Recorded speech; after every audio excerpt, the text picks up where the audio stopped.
예수님께서 예루살렘에 올라가셔서 타락한 성직자들로 통하여 세속화된 하나님의 성전을 정결하게 했어요.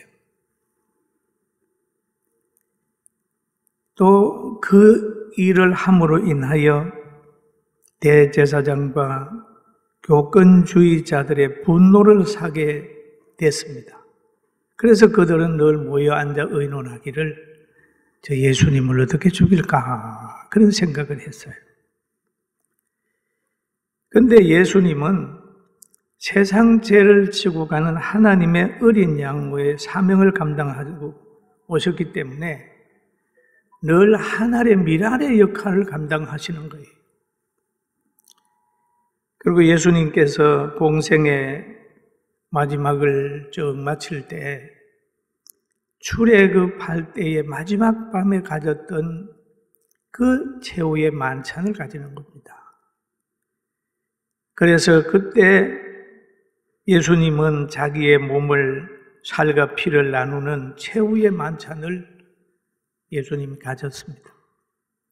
최후의 만찬을 하시고 제자들과 함께 겟세마네라는 동산으로 기도하러 가셨습니다.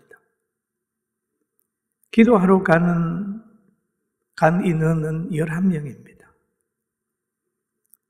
가룟 유다는 이 대열에 안 끼었습니다. 11명이 가다가 8명 보고는 너희는 여기 앉아 있어.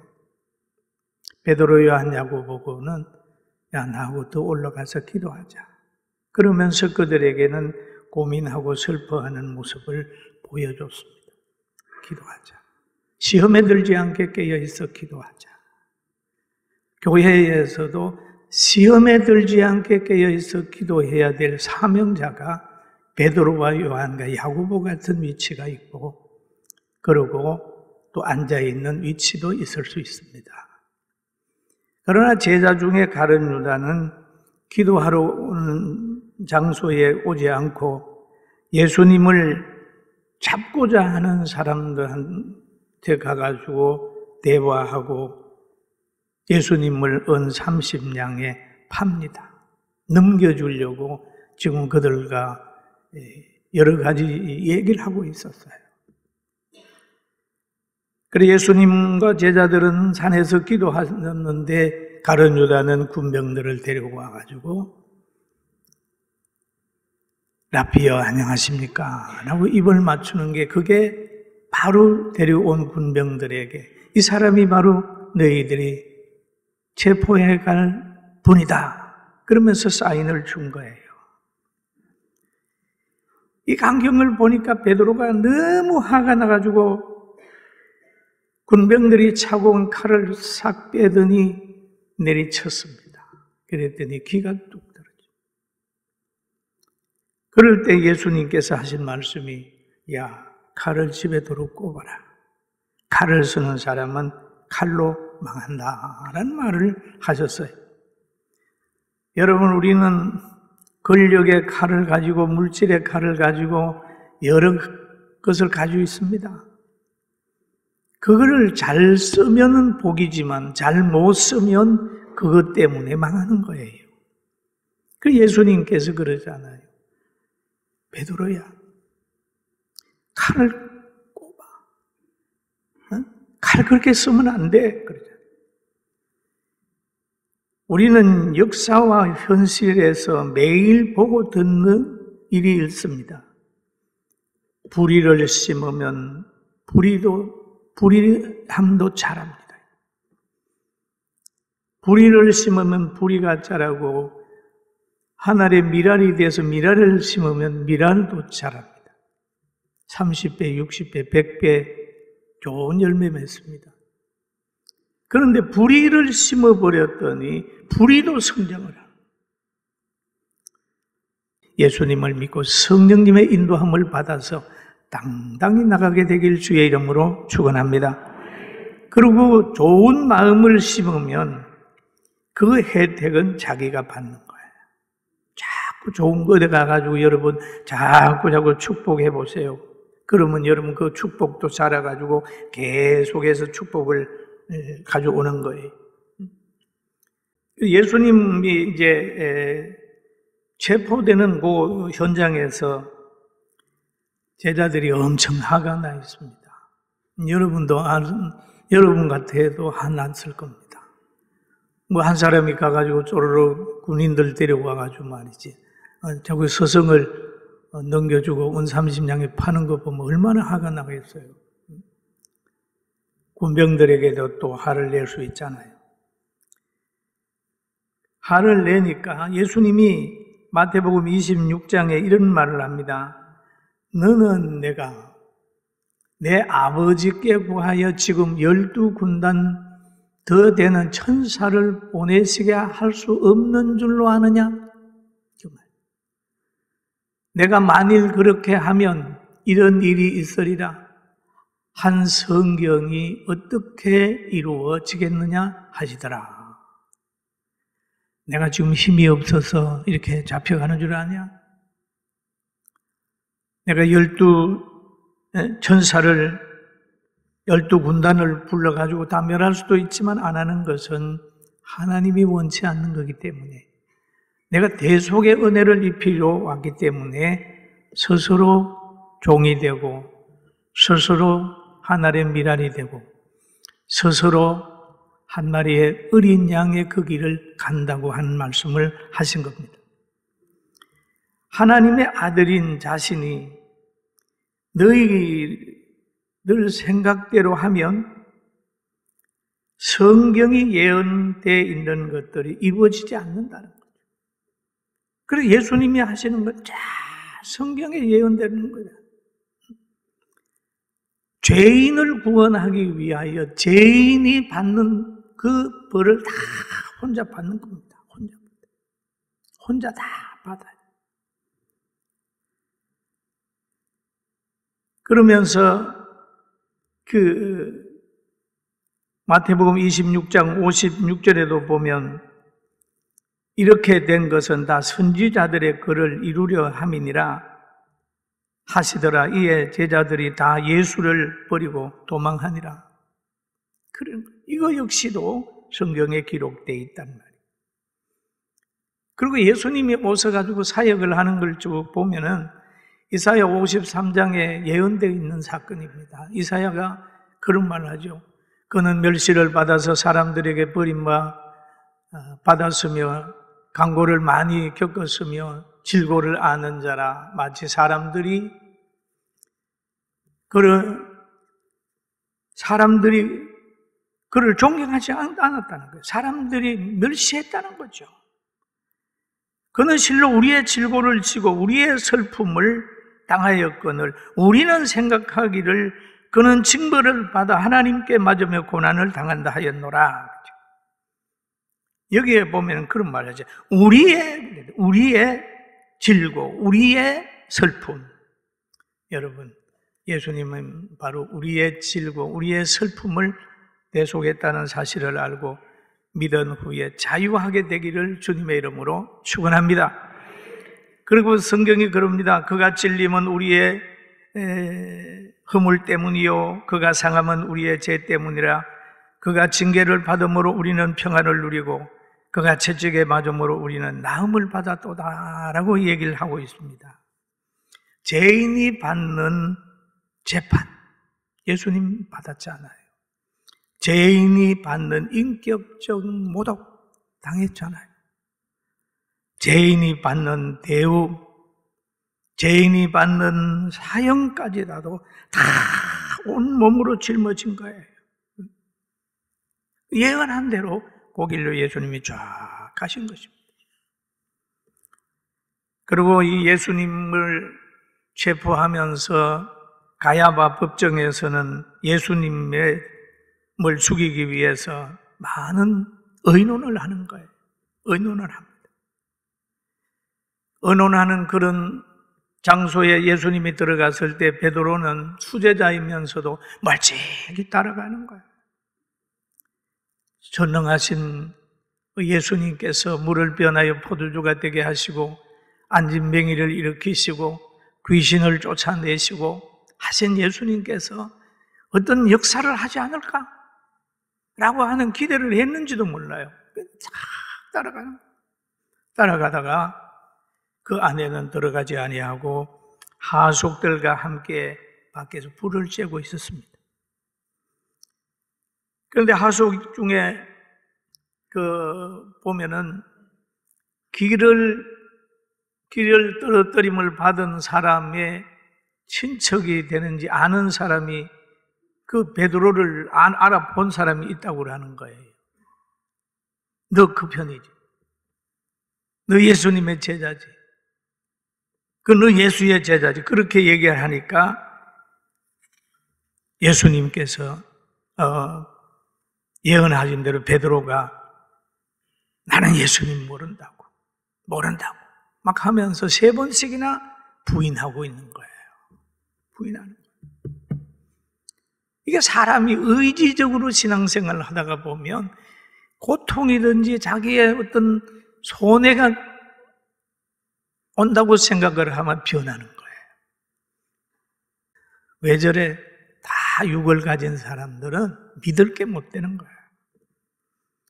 그리고 또 가야바 법정에도 가만히 보면은 예수님을 죽일 목적을 세워놓고 죄를 찾는 거예요. 이게 악한 겁니다. 어떤 사람을 벌 주기 위해서 법을 만드는 것, 그거는 그런 거 주로 악법이 되는 거예요. 가야바 법정에서 보니까 예수님을 죽일 증거를 찾고 어떻게 하면 죽일까 하고 의논하고 있어요. 그런 것처럼 이 공적인 기관이 타락하면 조폭이 되는 거예요. 폭력배가 됩니다. 나라가 타락을 해버리면 국민들을 박해하는 조직 폭력배가 돼요. 그런데 이 공적 하나님이 세운 가야바 법정도 매우 귀한 겁니다. 그런데 이게 타락을 해버리니까 그 악법을 가지고 하나님의 아들 예수님을 늘 죽이려고 하는 계획을 가지게 되는 거예요. 그리고 거짓 증인을 찾게 됩니다. 그리고 거짓 증인들을 동원해가지고 예수님이 신성모독죄를 졌느니 뭐를 졌느니 이렇게 하면서 자꾸 예수님에 대해서 안 좋게 얘기를 하는 거예요. 오늘 이 성경에도 보면 그러잖아요. 그 예수님 하신 말씀 보면 이후에 인자가 권능의 우편에 앉아 있는 것과 하늘에 구름을 타고 오는 것을 너희가 보리라. 이 얘기를 하니까 거기에 있는 사람이 깜짝 놀라는 거예요. 왜요? 그들은 그걸 믿지 않기 때문입니다. 하루살이하고 내일 만나자고 얘기해 보세요. 천국 믿지 않는 구원의 확신 없는 사람 보고 천국 얘기해 보세요. 쓸데없는 소리 하지 마라. 하루살이 보고 하고 내일 만나자고. 내일이요, 내일이요. 그런 거. 여기에 보니까 예수님께서 하신 말씀이 진리거든요. 그런데 자기들의 생각은 안 맞는 거예요. 그러니까 막 옷을 찢으면서 하나님을 못 오겠다 이렇게 하면서 그를 가지고 잘못된 사람으로 예수님을 몰고 가고 있는 거예요. 그 예수님의 말에 분노한 제사장들이 그러잖아요. 이에 대제사장이 자기 옷을 찢으며 이르되 그가 신성모독하는 말을 하였으니 어찌 다 증인을 요구하리요. 보라, 너희가 지금 이 신성모독하는 말을 들었도다. 신성모독하는 말을 들었도다. 예수님은 아주 정상적인 얘기를 하는데 그들은 신성모독으로 지금 얘기를 하고 있습니다. 너희 생각은 어떠하냐 대답하 이르되 그는 사형에 해당하리다. 여론이 뭡니까? 예수님은 사형당해야 됩니다 하고 막 모든 사람이 들고 일어나는 거예요. 어떤 사람들은 예수님의 얼굴에 막 침을 뱉는 거예요. 얼굴에 침을 뱉으며 주먹으로 치고 어떤 사람은 손바닥으로 때리며 이러되 그리스도야 우리에게 선지자 노릇을 하라. 너를 친 자가 누구냐 하더라. 그런 거예요. 여러분, 진리가 잘못되면, 가치관이 잘못되면 지극히 정상적인 얘기를 해도 아주 다르게 해석하게 되는 거예요. 그러니까 이단이 무섭고 성경 잘못 깨달은 사람들 보세요. 자기가 잘못하면서도 꼭 잘하는 줄로 아는 거예요. 여러분, 우리는 하나님의 말씀을 바르게 깨닫게 되기를 주의 이름으로 축원합니다. 그리고 막 예수님을 신성모독하는 사람으로 정죄했어요. 그리고 또 많은 무리가 대제사장의 말에 동의했습니다. 사형에 해당된다고 많은 사람들이 그렇게 했어요. 심지어는 예수님의 얼굴에 침을 뱉고 주먹으로 때렸다고 그랬잖아요. 죄인이 받는 조롱을 당. 그런데 예수님은 무죄하지만 죄인들의 모든 걸 대속하기 위하여 받는 거다. 여러분, 우리의 연약이나 우리의 질병이나 우리의 실패를 예수님이 담당하셨다는 걸 알고 예수님 믿고 회개하면서 큰 사람 되기를 주의 이름으로 축원합니다. 그리고 여기에 그럽니다. 예수님은 죄인을 부르시고 대속의 은혜를 입혔다. 누가 보면 죄인을 부르시고, 만약에 의인을 부르셨다면 여러분과 저는 부름에 합당하지 않을 수 있어요. 죄인을 부르러 왔다. 그리고 세상도 죄인이라고 인정이 되면 아무도 도우려 하지 않고 아는 척도 안 하는 거예요. 그리고 예수님이 죄인을 구원하기 위한 대속의 은혜를 입히려고 보니까 죄인이 받는 수모를 다 당하는 거예요. 죄인은 선택의 자유가 없습니다. 죄져 보세요. 선택의 자유 있어요. 경찰이나 누가 와가지고 수갑채여서 끌고 갑니다. 행동의 자유가 없습니다. 거처의 자유가 없어요. 죄인은 그런 거예요. 그런 것처럼 예수님을 보세요. 예수님도 체포돼 가지고 가야나바 법정에 가고 싶어 갔었겠습니까? 끌려가는 거예요. 신문을 받을 때에도 신문을 받고 싶어 받았겠어요? 말도 안 되는 것으로 거짓된 것을 가지고 계속해서 막 몰아붙여도 대답도 안 하고 묵묵하게 십자가 지는 그 길로 가게 된 것을 봅니다. 그리고 우리는 예수님을 3년 동안 따라다닌 제자들을 예수님이 봤다면 얼마나 실망하겠어요? 잡히니까 다 도망갑니다. 가장 경제적으로 믿어줬던 가룟 유다는 은삼십냥에 팔아버려요. 믿을 게 뭐가 있습니까?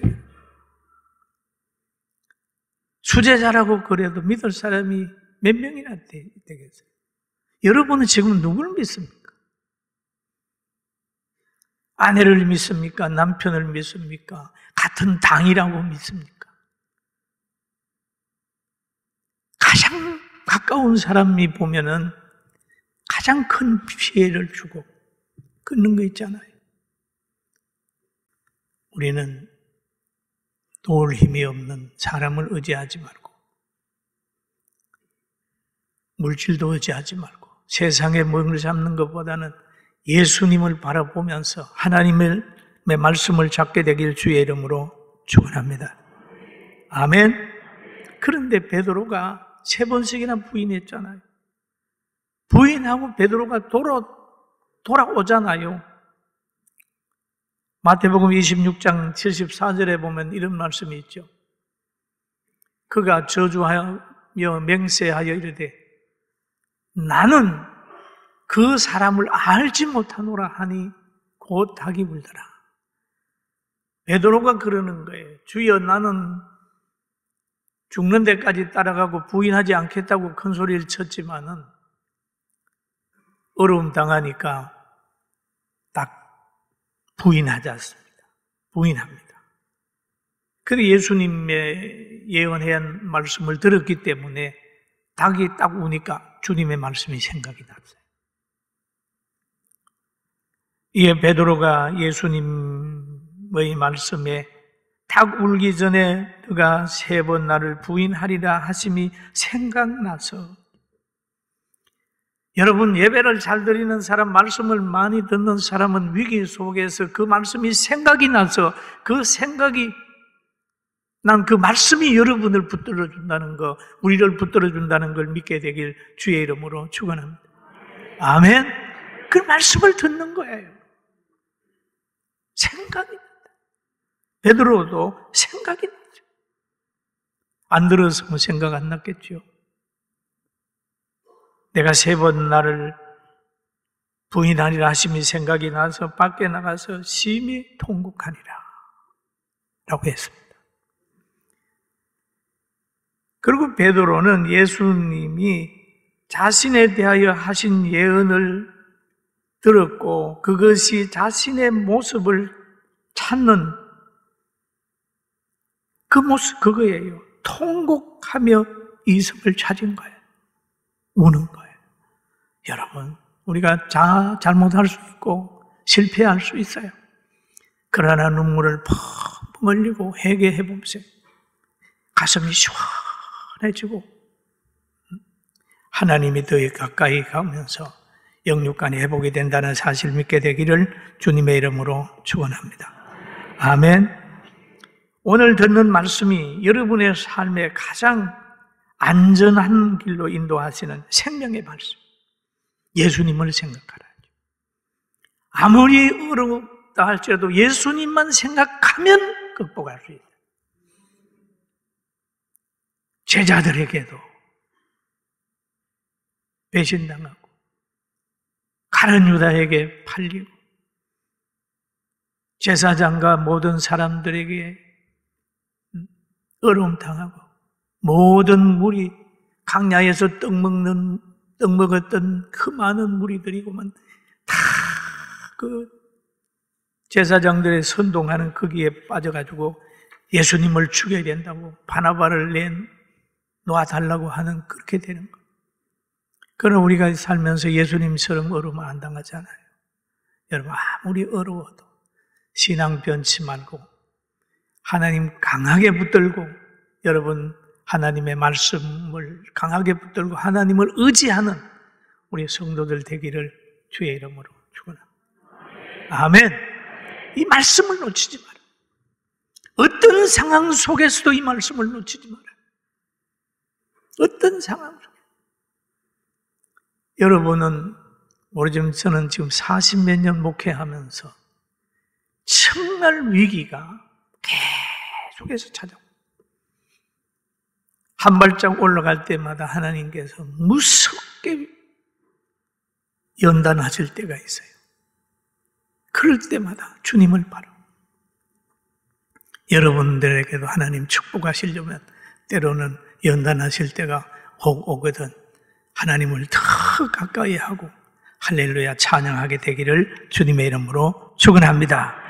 우리에게는 천국까지 가는 영광의 주인이 됐어요. 얼마나 멋있어요. 다른 사람들은 다 땅에서 끝나지만 우리에게는 예수님을 통하여 길이 열려 있고 생명이 보장이 되어 있고 진리 있게 길로 가게 되어 있습니다. 이 영광을 온전히 누리는 우리 성도들 되기를 주의 이름으로 축원합니다.